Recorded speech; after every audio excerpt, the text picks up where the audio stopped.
Experiencing issues with your Honda key fob not unlocking your car? You're not alone.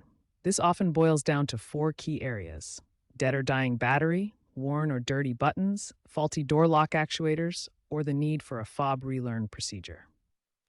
First, check the fob's battery. A low voltage below 2.5 volts weakens the signal. Use a battery tester or voltmeter to check. Replace with a fresh CR2032 lithium battery. Next, examine the buttons for wear or debris.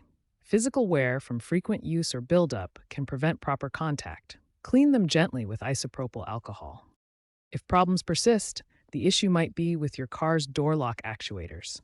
These are mechanical motors that engage the locks. They may have electrical faults, corrosion, or motor failure. Test voltage or seek professional repair. Lastly, the key fob might have lost synchronization with the car and need a relearn procedure. This involves cycling the ignition key and pressing specific button sequences to reprogram the fob. If cleaning the buttons and replacing the battery didn't solve the issue, the problem might be with the door lock actuator. Test the actuator voltage using a multimeter. It should read 12 volts DC. Replacement typically costs between $100 and $300 per door.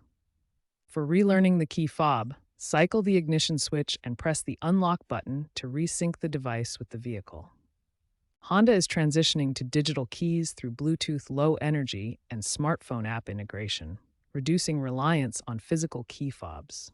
Future models may include biometric integration with fingerprint sensors for enhanced security. Battery-free key fobs powered by kinetic energy are also being developed for improved sustainability.